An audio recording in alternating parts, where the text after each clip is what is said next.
ડીસા તાલુકાના બાઈવાડા ગામે શૌચક્રિયા માટે બેઠેલા આધેડ પર નીલગાયે હુમલો કરતા ગંભીર રીતે ઘવાયેલા આધેડને સારવાર માટે સરકારી હોસ્પિટલમાં લઈ જવાયા હતા।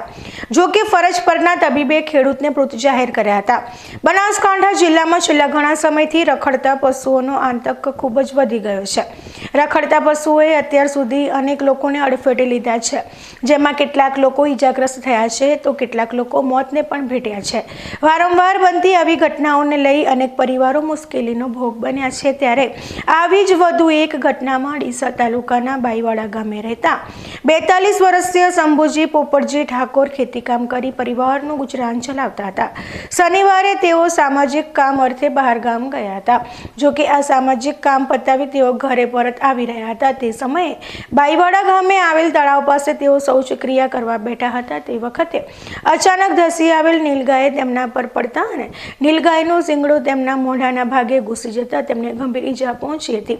બનાવને પગલે આજુબાજુના લોકોએ ઘટના સ્થળે દોડી જઈ શંભુજી ઠાકોરને લોહીલુહાણ હાલતમાં ડીસાની સરકારી હોસ્પિટલમાં સારવાર અર્થે ખસેડ્યા હતા। જો કે ફરજ પરના તબીબે તેમને મૃત જાહેર કર્યા હતા। આ ઘટનામાં 2 સંતાનના પિતાનું આકસ્મિક મોત થતા પરિવારમાં શોકનો માહોલ છવાયો છે। શંભુજી ઠાકોર પોતાની પત્ની અને 2 સંતાનોને નિસહાય છે, હાલતમાં છોડી ચાલી નીકળ્યા છે। ત્યારે સરકાર આ પરિવારને યોગ્ય સહાય જાહેર કરે તેવી પરિવારે માંગ કરી છે। અમારા ગામની અંદર એક જ એવો પ્રશ્ન છે, સરકારશ્રીને કહે છે નીલગાય, શંકર આખલા, ભૂંડ જેવા પ્રાણીઓનો બહુ ત્રાસ છે અમારા ગામની અંદર। છે કંસારીથી માંડી વિઠુદર સુધી વારંવાર આવું થાય છે સાહેબ। કેટલી 5 થી 6 વખત આ અકસ્માત થયેલા છે અને આ છે એ મારે ભાઈ થાય છે।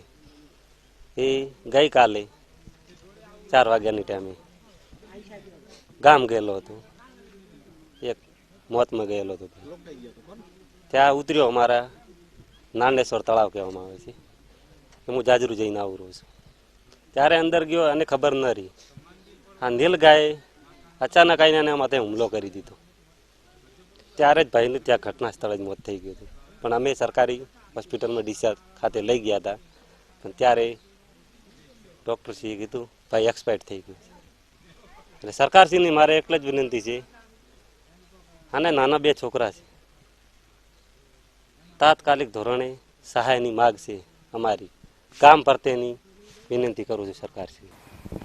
ઉલ્લેખનીય છે કે ઘણા સમયથી ગ્રામીણ વિસ્તારોમાં નીલગાય, આખલા અને ભૂંડનો ત્રાસ વધી રહ્યો હોય ખેડૂતોને ભારે હાલાકીનો સામનો કરવો પડે છે। ખાસ કરીને રાત્રિના સમયે નીલગાય અને આખલાઓના ત્રાસથી ગ્રામીણ વિસ્તારના રસ્તા ઉપર અવારનવાર નાના મોટા અકસ્માતો સર્જાઈ રહ્યા છે। ત્યારે ડીસા તાલુકાના બાઈવાડા ગામે પણ નીલગાયના હુમલામાં બાઈવાડા ગામના ખેડૂતનું મોત થયું છે।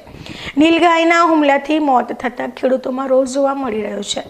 ઘણા સમયથી ડીસા તાલુકાના ગ્રામીણ વિસ્તારોમાં નીલગાય, ભૂંડ અને આખલાઓનો ત્રાસ વધતો રહ્યો હોય ખેડૂતોને ભારે હાલાકીનો સામનો કરવો પડે છે। ત્યારે બાઈવાડા ગામના ખેડૂતનું નીલગાયના હુમલામાં મોત થયું છે। ત્યારે સરકાર આવા પશુઓના ત્રાસ પર અંકુશ મૂકી યોગ્ય નિરાકરણ લાવી શંભુજી ઠાકોરના પરિવારને યોગ્ય સહાય ચૂકવે તેવી અન્ય ખેડૂતોએ પણ માંગ કરી હતી।